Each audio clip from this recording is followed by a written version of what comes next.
Hi there and welcome to KGB Safe House for this Monday, the 19th of March. I'm Karis Palmer and with me in the studio today I've got Karen Maley, Senior Business Correspondent with Business Spectator. So Karen, last week we had some interesting discussions continuing on online retail. We had Jerry Harvey responding to a piece by Stephen Bartholomew's and Stephen responding back. Yes, so it was very interesting. Yeah, we learnt a lot. You know, I think it's a lot of sage advice there for retailers, big and small. The debate goes on, but Steve says that Myer's kind of making a step in the right direction, and you've written about that as well. It's certainly a tough retail environment. What do you think will give retailers an edge this year? Retailers obviously have to work on keeping their costs under control.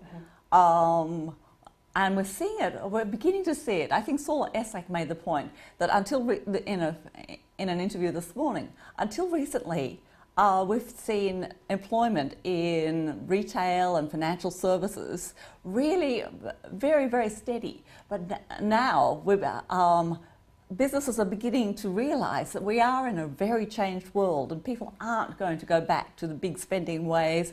They're not going to be borrowing as much as they used to. And so banks and retailers are going to have to look much more at their labour costs. And that could unfortunately mean that that employment levels in these sectors could actually start falling quite sharply. Massive flow-throughs of that through to property, other sectors, a whole range of issues. We might come back to that, but let's talk about the budget, which is the other big issue at the moment and one that's going to play out really interestingly in May. Last week, Alan, Steve and Bob interviewed Joe Hockey, and there were quite a few numbers that Mr Hockey gave that really didn't add up, and it's getting, we think, obviously to be a bit of a joke now that we've got both parties pushing that they're going to have a surplus, but neither of them really, some of the taxes that look like they're going to pay for this surplus are really not calculating. So what's your prediction? What do you think is going to happen in May? I think it'll be, they're expecting a 37.8 billion deficit this year. I'd be surprised if it's not a bit bigger than that, because we do have a collapse in tax receipts. We're seeing that the problem with the share market is that a fairly languid share market doesn't give you much in terms of, well, as much as it used to, in terms of capital gains receipts. At the same time, people are cutting back on their spending, so GST receipts are way down on what they used to. And even though we're in a massive mining boom, the tax receipts from the mining companies isn't that high either, because they're making huge investments, but at the same time they've got accelerated depreciation. So that means that their tax payments are lower than you would expect, even though they're making massive profits. Which is not good news for the government. It's not good news at all. Yeah, look, send through your questions to us. We have our question panel at the bottom. Budget questions more than welcome, but of course anything on online retail, and also you can use the Twitter account at KGBIC. Let's move on to US bonds. Last week they spiked, signalling a bit of hope for the US economy, but are they just being overbought? Oversold. Oversold, yes, that's right. Bond yields have been in this very narrow range between 1.8% and 2.1% for the last 6 months, and it's extraordinary to see 10-year US bond yields below 2%. They haven't been that low since the early 1950s. And so all of a sudden, after trading in this very narrow range, you get a 0.5 percentage point rise in a little over a week, and that's huge. So people are saying, well, actually, it's a good sign, because that means people are more confident that the US economy is going to recover, and there's not going to be a QE3, which would actually see the US Fed come in, buy long-term bonds and try and push the yield down lower. But the trouble is, if they go too high, then you might have a negative impact on business and consumer confidence, because it pushes up borrowing rates, of course, and even worse, US mortgage rates could go up as well, which would be a nail in the coffin for the US housing. More easing, more, QE3. What's your thoughts on QE3? Is it going to happen? Look, I think at the moment the US data is looking a bit better, but there are a lot of very smart economists who think that by the second quarter of this year, so in a few months' time, the data is actually going to start looking a lot weaker again. You've got a US presidential election at the end of the year. So the Fed is going to actually want to make sure that if it does something, it does it in, say, the second quarter of this year and has the economy sort of buzzing along nicely for the election, because by the end of the year it's too late, and then it will become a much more of a political issue. Absolutely. So a lot of people are expecting something maybe April, May. Okay, so we'll watch that one closely for sure, and watch those bond yields, which is worth looking to. From one country in a big lot of debt to another, that's Japan. Last week you interviewed Heyman Capital's Richard Howard, and he flagged an impending capital crisis in Japan. Can you talk us through what he said, particularly on that issue, and what that means for global markets? Yes, it's always been interesting about Japan because, they have a massive debt to GDP ratio of 230%. It's like huge. It makes bigger than Greece's. So why is it that Japanese interest rates are so low? And a lot of people over the past few decades, have been sort of tipping that Japanese yields will end up, long-term interest rates will have to rise. But Heyman Capital have actually come up with a very interesting analysis. They've pointed out that there hasn't been any pressure on yields because there's been a massive amount of Japanese saving, and because corporates and individuals aren't borrowing, the Japanese government has been the only borrower. So there hasn't been that much competition. But what's happening now is that the workforce is getting older, people are withdrawing from the labour force, and they're drawing down their salaries. And they're saying that we're really in the middle of a tipping point, and Japanese savings are going down, and that the Japanese government won't be able to rely on domestic savings to fund its massive, 10%. It's always why Japan's been so different to Australia in that sense, and survived with that level of debt. That's right, and Japan might have to go and borrow outside on international capital markets, and then it will have to pay a much higher interest rate. So at the same time, Japan is moving away from its reducing its reliance on nuclear power and is importing more oil and gas and coal. But this is actually forcing its trade deficit up. So you're getting, Japan's traditionally had a big current account surplus. And that's been one of the things that have always reassured investors about Japan. So two things are really changing. Compounding issues. So the piece, an interview with Richard Howard was really well received with our members. Yeah, and, it was interesting. The other thing they said was, that we're in the middle of a housing bubble in Australia, which was an interesting one. Obviously, they're not the only ones to say that, but, they were quite strong on it. If we can just move to the conversation and what members are saying, there's a great comment from Ken McAlpine, who said a copy of your article should be sent to Wayne Swan, and I think a couple of people commented that a copy of that sort of sage advice, I guess, from you and from Richard Howard should be sent to the government. But the crux of that is that we're very obsessed with quarterly numbers. What do we do to get away from that when we get all this quarterly data that gives us these little kind of green shoots, I guess, of hope, but longer term, when you look at the big picture, it's really not pretty. For the Australian economy? For the global economy to a certain extent, but for the Australian economy, obviously, for people here at home, they're still feeling fairly complacent, I think, to a certain extent. Although it's interesting, even though we've had a couple of interest rate cuts, last week's data on business and consumer confidence was down. Yes, and housing numbers that were weaker than people were expecting. So I think quarterlies are now starting to play out as well. Yeah, and I do think we have a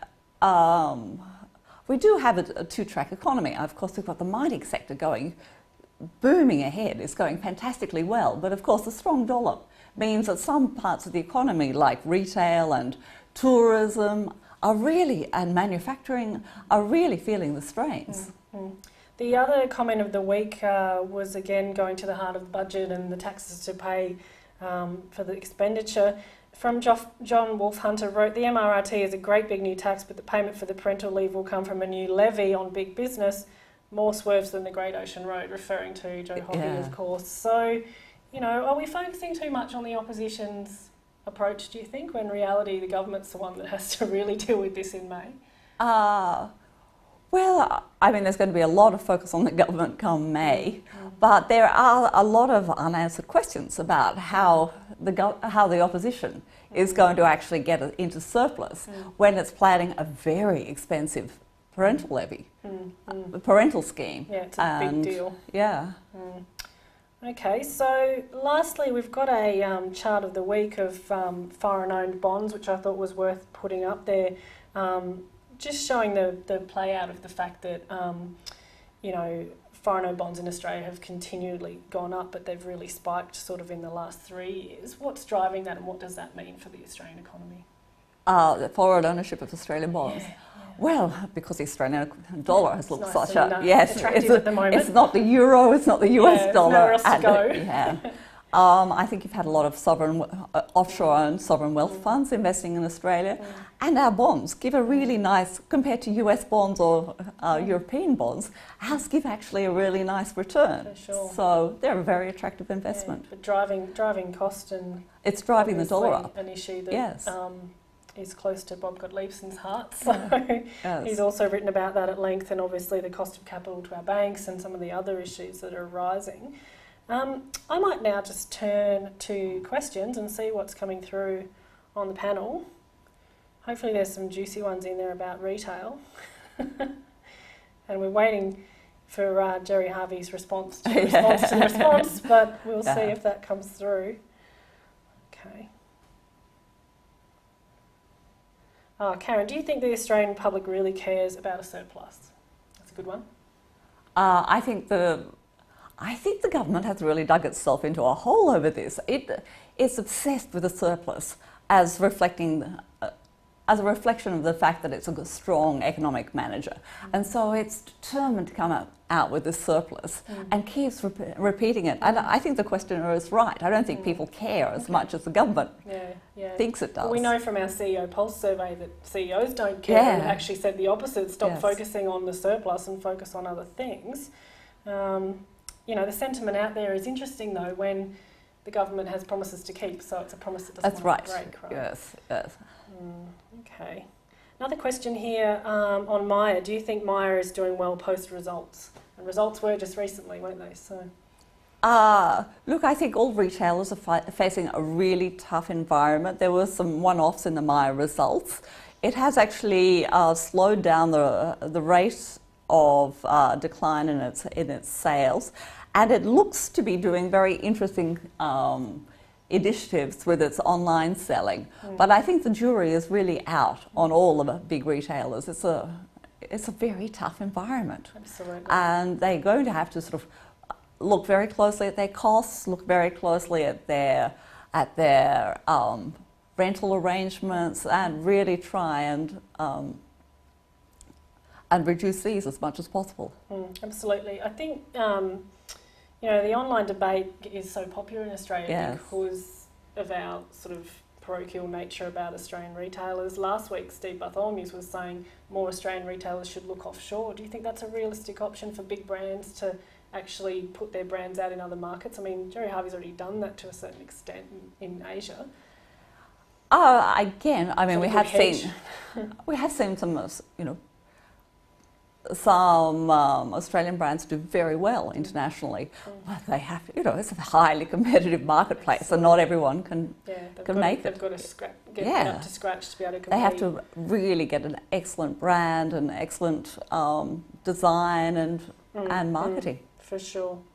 Yeah, there's another question here about online retail, which is, do you think Myer's focus on an omni-channel is too late? And that was the same argument we heard from Gerry Harvey, that he's taking an omni-channel approach, which is that you shouldn't just focus on online, you should look at mobile, you should look at offline, you should look at integrating everything. Yeah, I think it's a challenge for bigger retailers. Yeah, I think that's a strategy that most big retailers are adopting, the omni strategy. It's again, I mean, the strategy might be right, but it's how well they implement it. And Myer does have the advantage of that Myer card with the $4 million customers spending $2 billion a year. Data vat of information. Yes. But it's how they leverage it up, and really they just have to cut the costs. You know, cut the costs of sales across the board. That's got to be the absolutely. Well, I don't know if they have any less staff in there, could they, on the floors? I don't know. It's a really hard one. Well, they are actually pulling back their sort of physical footprint. Yeah, it's the only way, really, isn't it, for it to get an easy cost win, but difficult when people obviously still walking into retail stores. Okay, and what are you watching out for in the week ahead? I think it's going to be very interesting to see what happens with US bond yields. I think that's going to tell us a lot. At the moment, investors are very encouraged about the prospects for the US economy. That's why we've seen a huge run up in the US share market. If bonds go up much higher, you could actually see it eroding confidence in the share market. So it'll be us. We've seen some analysts come out, US analysts come out on the weekend saying that at the moment US bonds are 2.3%. They could keep on rising to about the 3.2% level. That's US 10-year bond yields. But at that point, it will be a really major drain on the economy. So that's going to be a very interesting one to watch. Watch for that, for sure. All right, well, thanks so much, Karen. We'll leave it there for this week. Thanks to our audience, thanks to our beta testers. We're getting very close to going live. Next week we've got Robert Leibson with us, and as we always say, keep your questions coming in advance to our KGBIC on the website and to our email address, and we'll make sure we try and answer them in session. Thank you, and join us next week.